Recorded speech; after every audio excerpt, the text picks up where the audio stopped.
আসসালামু আলাইকুম। Scalar software সলিউশনসে আপনাদের স্বাগত জানাচ্ছি। এটি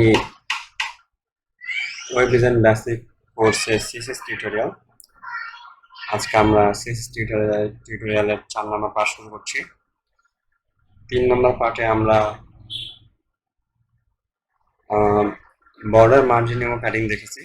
আজকে আমরা দেখব হাইট উইডথ, বক্স মডেল, আর কিভাবে আমরা সিএসএস আইকন ব্যবহার করতে পারি এই কয়টা বিষয় আমরা দেখব। তো ভিডিও শুরু করার আগে আমি বলতে চাই, যারা আমার চ্যানেলটি সাবস্ক্রাইব করে না তারা অবশ্যই চ্যানেল সাবস্ক্রাইব করে নেবেন। যারা সাবস্ক্রাইব করেছেন তাদেরকে অসংখ্য ধন্যবাদ। তারা ভিডিওটি অবশ্যই লাইক করে দেবেন। তো কথা না বাড়িয়ে করে চলে যাই। প্রথমে আমরা দেখব হাইট আর উইডথটা কি। তো আমাদের এই ডিসপ্লেতে এইভাবে যে মানে দৈর্ঘ্যে যে লাইনটা আছে, আমার মাউস এভাবে মুভ করছে, এটা হচ্ছে দৈর্ঘ্য বা দৈর্ঘ্যের যে লাইনটা আছে এটা হচ্ছে আমাদের উইডথ, আর উপর নিচ যেটা আছে এটা হচ্ছে আমাদের হাইট। তো হচ্ছে যে আমি এখানে একটা ডিভ নিচ্ছি, ডিভ আমি লোডিং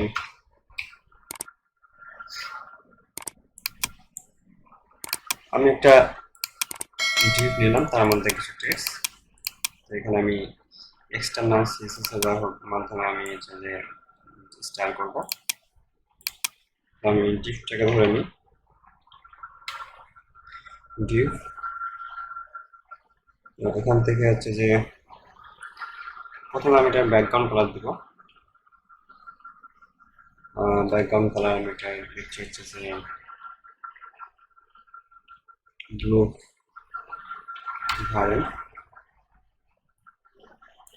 এটা হচ্ছে আমাদের ব্যাকগ্রাউন্ড কালার। তো এখানে খুব একটা হাইট আর উইডথ বোঝা যাচ্ছে না, সে কারণে এখানে হাইট আর উইডথ করবো। আমি ডাব্লু হাইট দিলাম প্রায় 500 পিক্সেল, উইডথ দিলাম 500 পিক্সেল, আমার হাইট দিব হচ্ছে যে 400 পিক্সেল। তো এই হলো আমার হাইট আর উইডথ। যখন আমি এটা ডিফাইন করে দিলাম, এটা হচ্ছে আমার 60 থেকে কমে গেল আর লম্বাটা বেড়ে গেল। তো এই হলো আমার হাইট আর উইডথ। যে কোনো ক্ষেত্রে হাইট উইডথ ব্যবহার করা যায়।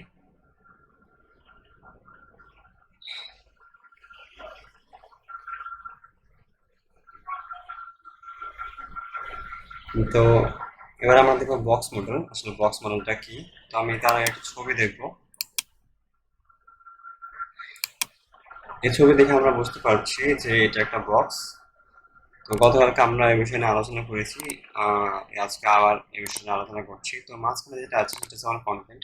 আমার এখানে যদি আমি বোঝাই, তো এটা হচ্ছে আমার কন্টেন্ট, টেক্সট হচ্ছে আমার কন্টেন্ট। তো কন্টেন্টের বাইরে আর বর্ডারের ভিতরে যেটা থাকে সেটা হচ্ছে প্যাডিং।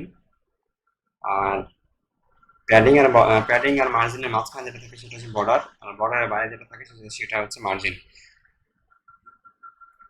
তো আমি এটা দেখার একটাই উদ্দেশ্য যে বক্স প্রতিটা ক্ষেত্রেই লাগে, বক্সটা প্রতিটা ক্ষেত্রেই লাগে। আপনি যেখানেই কাজ করেন, যে এলিমেন্টেই কাজ করেন, আপনার ওই এলিমেন্টটাই হচ্ছে একটা বক্স। তো ওই বক্সটা প্রতিটা ক্ষেত্রেই লাগে, সেই জন্য আমাদেরকে বক্সটা খুবই প্রয়োজন।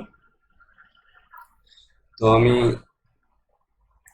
যদি এবার একটু এখানে যদি আমি বক্সটা ডিফাইন করতে চাই, সেক্ষেত্রে আমাকে করতে হবে, যেহেতু আমার একটা এলিমেন্ট, আমি এবার প্যাডিং দিতে চাচ্ছি।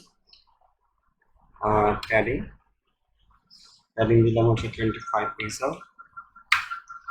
আর আমার 25 পিক্সেল চারিদিক থেকে কমে গেল 25 পিক্সেল। আমি এবার হচ্ছে যে মার্জিন দিতে চাচ্ছি, মার্জিন দিলাম 50 পিক্সেল।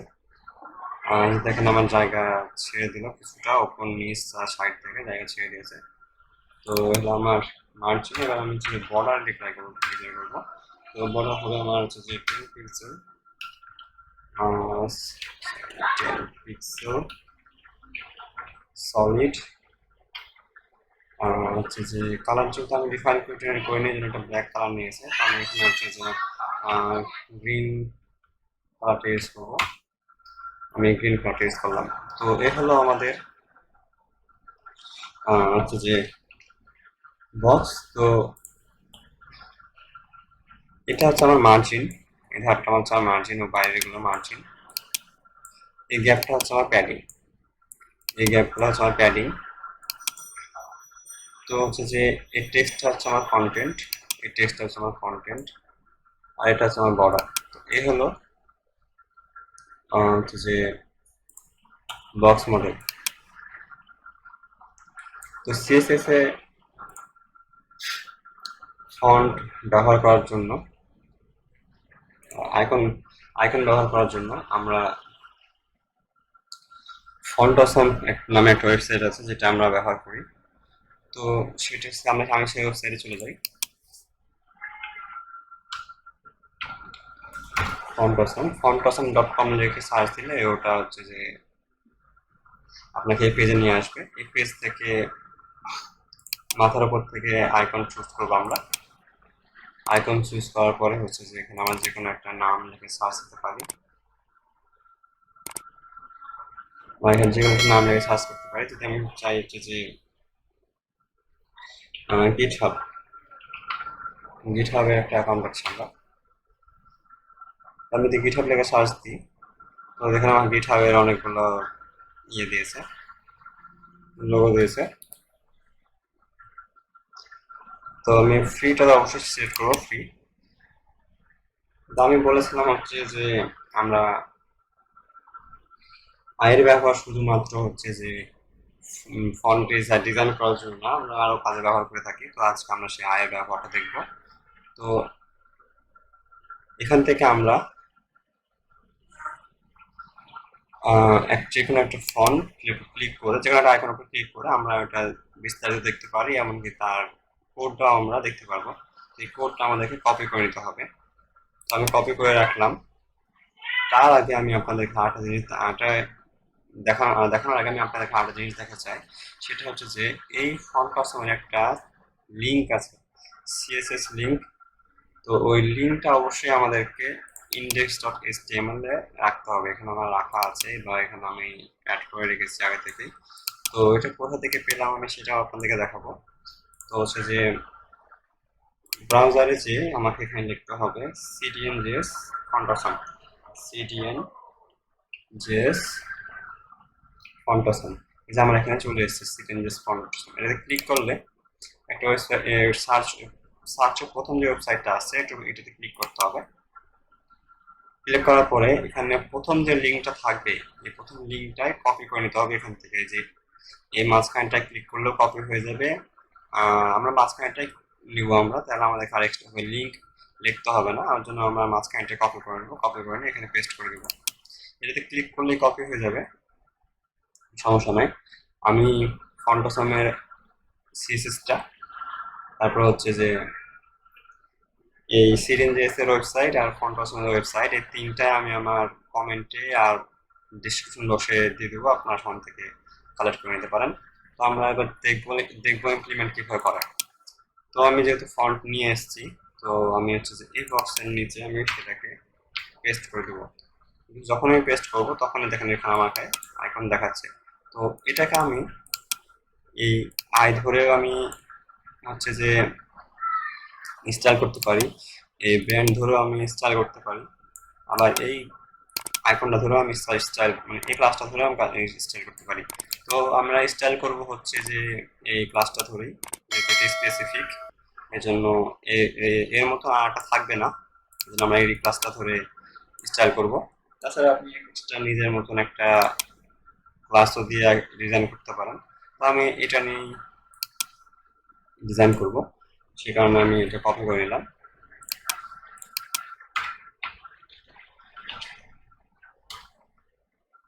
আমি চাচ্ছি হচ্ছে যে এর সাইজটা বড় করতে।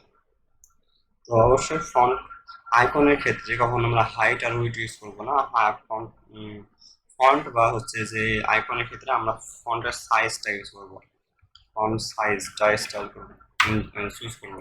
তো এখান থেকে যদি আমি এক্সেল লার্জটা দিই তো এক্সট্রা বড় হবে, বা এটা দিলেও হবে, আপনি ইচ্ছা মতো পিক্সেল দিলেও হয়ে যাবে। তো আমি এখানে হচ্ছে যে 50 পিক্সেল দিব। 50 পিক্সেল দিলে আমার এটা বড় হয়ে গেছে। আমি এটাকে হচ্ছে যে কালার চেঞ্জ করবো।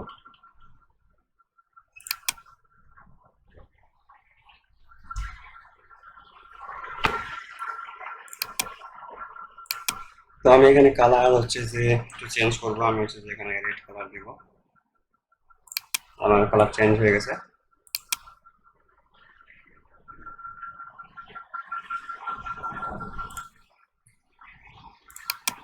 তো এখান থেকে আমরা আরো ডিজাইন করতে পারি, যেমন আমরা মার্জিনটা দিতে পারি।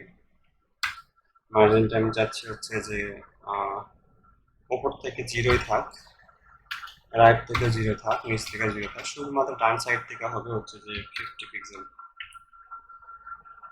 তো আমার 50 পিক্সেল জায়গায় সরে এসছে। আমি আরো বেশি চাচ্ছি যে 50 পিক্সেল আসলে আমার এক্স্যাক্টলি 500 পিক্সেল গেলাম। এটা কিন্তু আমার সাইডে নিয়ে এসছে। তো এইভাবে আমরা এখন আরো আইকন নিয়ে আসতে পারি। আমরা যদি যাই ওয়েবসাইটে, আমি এখানে এটা না নিয়ে আমি আরো নিতে চাচ্ছি, সেটা হচ্ছে যে আমি এটা নিতে চাচ্ছি এই আইকনটা। আমি এটা কপি করে নিলাম। কপি করে নিয়ে এখানে সোজা পেস্ট করে দিব। ওটার পাশে আমি এটা আবার দেখতে পাবো, এই যে চলে এসেছে এখানে। তো একটা ওয়েবসাইটে যদি একই ধরনের ইয়ে থাকে, যেহেতু এটা দুটাই আলাদা, সেহেতু আমরা এখানে একই ধরনের ইয়ে পাই নাই। তো আমি যদি আরো কিছু দেখি এখন,